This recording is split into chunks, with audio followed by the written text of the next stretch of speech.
Het is zaterdag 10 juni 1944 en de bewoners van het dorp Oradour-sur-Glane maken zich op voor de zondag.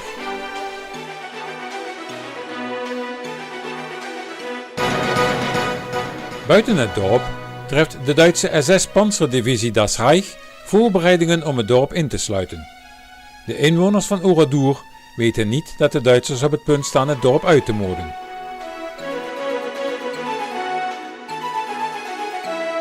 De eenheden staan onder leiding van generaal-majoor Heinz Lammerding. Om 1:30 in de nacht arriveert het eerste regiment der Führer en binnen een half uur is het gehele dorp omsingeld en zijn alle toegangswegen afgesneden. Onder het mom van een identiteitscontrole moeten alle inwoners zich verzamelen op het marktplein. Om 3 uur 's middags beginnen de soldaten de mannen en de vrouwen van elkaar te scheiden. De groep met vrouwen en kinderen wordt de kerk ingedreven. Om 4 uur volgt een grote knal en direct hierna beginnen de machinegeweren te ratelen. Overal vallen mannen dood ter aarde. Even later vinden de vrouwen en kinderen de dood in de kerk. De Duitsers plunderen de huizen en steken alles in brand. Een rondwandeling door het voormalige dorp laat zien hoe groot de verwoesting is geweest.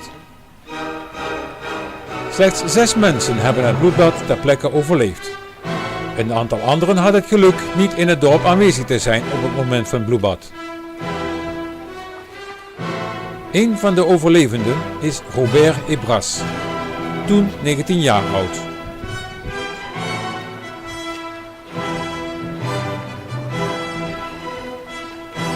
Nadat de soldaten de groep mannen met mitrailleurs hebben neergeschoten, weten veel later 5 mannen die de slachting overleefd hebben zichzelf in veiligheid te brengen.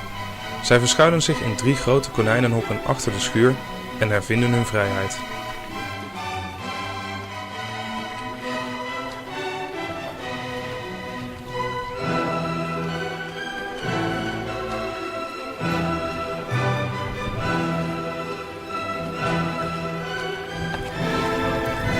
Alle vrouwen, veel moeders met hun kinderen op de arm of tegen zich aangedrukt, zijn in de kerk bijeengedreven. Rond 4 uur komen 2 jonge soldaten de kerk binnen en plaatsen een soort kist in het koor van de kerk. Uit deze kist hangen lange draden tot aan de grond. Plotseling een grote knal. De kerk vliegt in brand en alle vrouwen en kinderen verbranden levend. Een oudere vrouw en een jonge moeder met haar baby proberen via een raam te vluchten. De moeder en haar kind worden doodgeschoten. De oudere vrouw, Madame Bouffange, houdt zich gedurende 12 lange uren voor dood tussen de erwtenplanten. Honderden vrouwen en kinderen worden op deze wijze afgeslacht. De jongste van hen was nog geen week oud. Later op de dag wordt de rest van het dorp geplunderd en in brand gestoken. 642 mensen werden bij deze terreurdaad vermoord.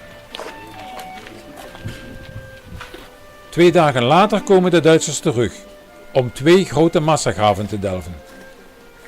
Ook komen een paar officieren de effectiviteit van de operatie inventariseren. Een paar inwoners van Oradour, met wat pluimvee, blijft ontredderd en verslagen achter. Zij hebben de droeve taak om de doden te identificeren en te begraven of hun as veilig te stellen.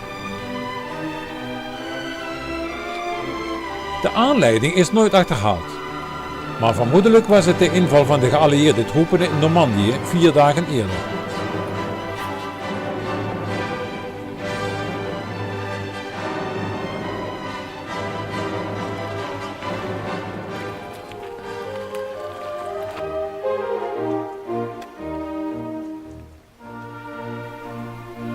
De hoofdschuldige, generaal Lammerding, werd in 1953 berecht voor zijn oorlogsmisdaden bij het bloedbad van onder andere Oradour-sur-Glane en bij verstek ter dood veroordeeld door de rechtbank van Bordeaux. Hij werd echter nooit door Duitsland uitgeleverd. Hij hervatte zijn carrière als burgerlijk ingenieur in Düsseldorf tot aan zijn pensionering en stierf in 1971 aan kanker op de leeftijd van 66 jaar.